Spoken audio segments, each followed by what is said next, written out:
Hi friends, welcome to our channel. Brahmamudi serial next ఎపిసోడ్లో ఏం జరగబోతోందో ఈ వీడియోలో చూసి తెలుసుకుందాం.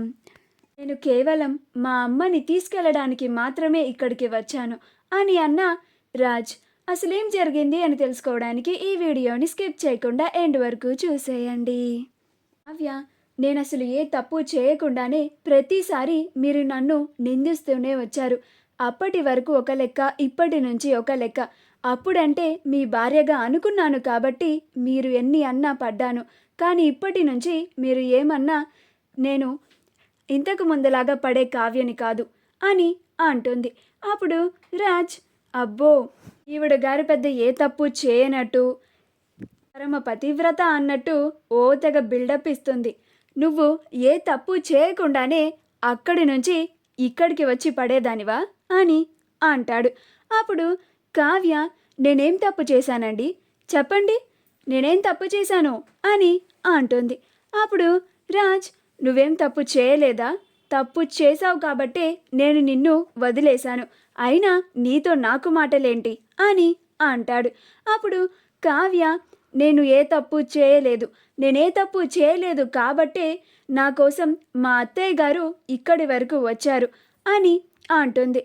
అప్పుడు రాజ్, అందుకే కదా నాకు ఈ ఇంటికి రావాల్సిన కర్మ పట్టింది అని అంటాడు. అప్పుడు కావ్య, ఏంటండి, ఏం మాట్లాడుతున్నారు? అసలు తప్పు అనే మాటకి వస్తే తప్పు చేసింది మీరు. ఆ రోజు ఆ రుద్రాణి గారి మాటలు విని ఆవిడ మిమ్మల్ని ఎంత రెచ్చగొట్టినా కానీ మీరు ఆ రోజు నన్ను అంతలాగా అందరి ముందు అవమానించి ఉండకూడదు. నా ఆత్మాభిమానాన్ని అంతలాగా దెబ్బతీసి ఉండకూడదు.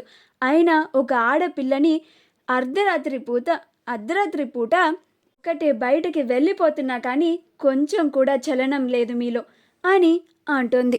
అలా తాతయ్య గారు మన ఇద్దరికి పోటీ పెడితే నిజాయితీగా పోరాడాల్సింది పోయి మీరు నన్ను మోసం చేసి మరీ ఈ పోటీలో గెలిచారు. అయినా కానీ నేను మిమ్మల్ని ఒక్క మాట కూడా అనకుండా మౌనంగా ఇంటికి తిరిగి వచ్చేశాను. ఇది నా సంస్కారం అని అంటోంది. అప్పుడు రాజ్, మరి ముసుగేసుకొని పెళ్లి పీటల మీద కూర్చోవడం తప్పు కాదా అని అంటాడు.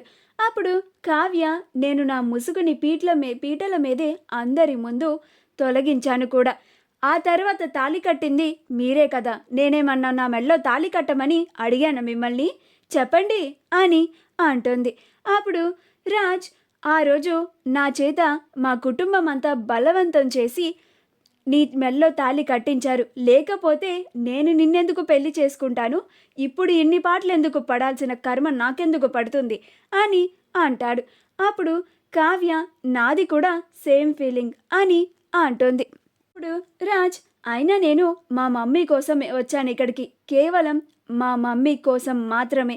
ఇంకా ఎవరిని నాతో తీసుకెళ్ళడానికి రాలేదు. ఒకవేళ ఇంకెవరినైనా నాతో పాటు తీసుకెళ్లాల్సిన సిచ్యువేషన్ వచ్చినా సరే తీసుకెళ్లే ప్రసక్తే లేదు అని లోపలికి వెళ్తాడు.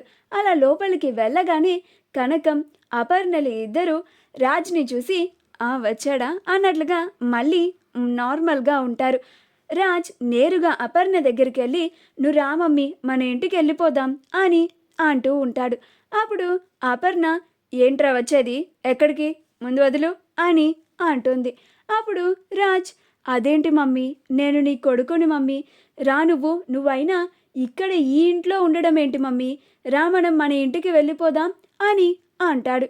అప్పుడు అపర్ణ, నేను ఆ ఇంటికి రాను రాజ్ అని అంటుంది. అప్పుడు రాజ్, అదేంటి మమ్మీ అంత మాట అన్నావు అని అంటాడు. అప్పుడు అపర్ణ, నేను ఆ ఇంటికి వచ్చే ప్రసక్తే ఉంది అంటే అది నువ్వు కావ్యని కూడా మనతో పాటు తీసుకురావాలి. నువ్వు కావ్యని నీ భార్యగా మనస్ఫూర్తిగా అంగీకరించి కావ్యని నన్ను ఇద్దరిని కలిపి ఆ ఇంటికి తీసుకెళ్ళు. అప్పుడే వస్తాను. లేకపోతే నేను కూడా ఇక్కడే ఇంట్లోనే ఉండి నా శేష జీవితాన్ని ఇక్కడే గడిపేస్తాను. వీళ్ళతో పాటే కలిసి బ్రతుకుతూ నేను కూడా బొమ్మలకి రంగులేసుకుంటూ ఉంటాను అని అంటుంది. అప్పుడు రాజ్, ఏంటి మమ్మీ నువ్వు చిన్నపిల్లలాగా మారం చేస్తున్నావు, ముందు మనం ఇంటికి వెళ్ళిపోదాం పదా అని అంటాడు. అప్పుడు అపర్ణ, సరే రాజ్, వస్తాను, నీతో పాటు వస్తాను, కానీ మనతో పాటు కావ్యని కూడా తీసుకురా అని అంటుంది. అప్పుడు రాజ్, అది మాత్రం అస్సలు జరగదు మమ్మీ, ముందు మనిద్దరం వెళ్ళిపోదాం పదా అని అంటాడు. అప్పుడు అపర్ణ, నువ్వు చేసిన తప్పు వల్లనే కావ్య ఇప్పుడు పుట్టింట్లో ఉంది. ఇంత దూరం వచ్చావు కాబట్టి నీ తప్పుని నువ్వే సరిదిద్దుకొని కావ్యని క్షమించమని అడిగి మన ఇంటికి తీసుకెళ్దాం పదా అని అంటుంది. అప్పుడు రాజ్, నేనేం తప్పు చేయలేదు మమ్మీ, నేను ఆవిడని మన ఇంట్లో నుంచి వెళ్ళమని కూడా చెప్పలేదు.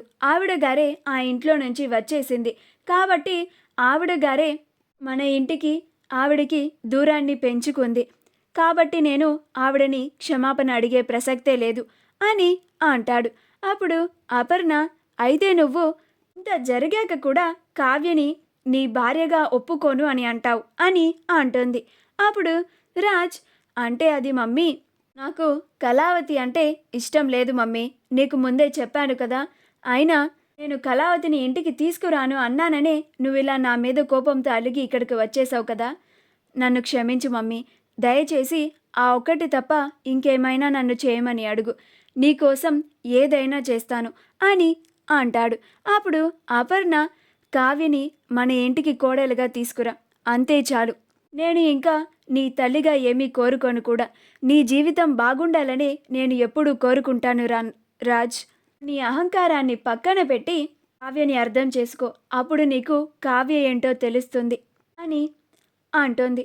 అప్పుడు రాజ్, నేను నిన్ను ఒక్కదాన్ని తీసుకెళ్ళడానికి మాత్రమే ఇక్కడికి వచ్చాను మమ్మీ, ఇంకెవరి కోసం రాలేదు, ఇంకెవరితోనూ మాట్లాడడానికి కూడా రాలేదు అని అంటాడు. అప్పుడు అపర్ణ, అయితే నువ్వు ఇప్పుడే ఇక్కడి నుంచి వెళ్ళిపోవచ్చు రాజ్ అని అంటుంది. అప్పుడు రాజ్, మమ్మీ అని అంటాడు. అప్పుడు అపర్ణ, నన్ను అలా పిలవకు అని అంటుంది. అప్పుడు రాజ్, నీకు నాకన్నా నీ కోడలే ఎక్కువైపోయిందా మమ్మీ అని అంటాడు. అప్పుడు అపర్ణ, ఇలాంటి కొడుకు ఉన్నా లేకపోయినా ఒకటే, ఛీ, నువ్వు నా కొడుకు అని చెప్పుకోవడానికి కూడా నాకు సిగ్గేస్తోందిరా. నాళ్ళు ఏ తప్పు చేయని నా కోడల్ని ఇంతలాగా బాధ పెడుతున్నావు. అదేవిధంగా ఇప్పుడు నీ తల్లిని కూడా. నా ముందు నుంచి వెళ్ళిపో రాజ్, నాకు కనిపించకు అని అంటుంది. అప్పుడు రాజ్, ప్లీజ్ మమ్మీ, అలా మాట్లాడకు, నువ్వు అలా మాట్లాడుతుంటే నాకు ఏదోలా అనిపిస్తోంది అని అంటాడు. అప్పుడు అపర్ణ, నీకు ఈ అమ్మ మీద అంత ప్రేమే ఉంటే మరి నీ భార్యని ఎందుకని ఆ ఇంటికి తీసుకురావడానికి ఒప్పుకోవడం లేదు అని అంటుంది. అప్పుడు రాజ్ మౌనంగా ఉంటాడు. అప్పుడు అపర్ణ, నాకు తెలుసు రాజ్, ఒప్పుకోవడానికి నీకు నీ అహం అడ్డొస్తుంది కదూ అని అంటుంది. మా వీడియో కనుక మీకు నచ్చినట్లయితే లైక్ చేయండి, షేర్ చేయండి, మా ఛానల్ని సబ్స్క్రైబ్ చేసుకోండి, పక్కనే ఉన్న బెల్ ఐకాన్ని క్లిక్ చేయడం మాత్రం మర్చిపోకండి.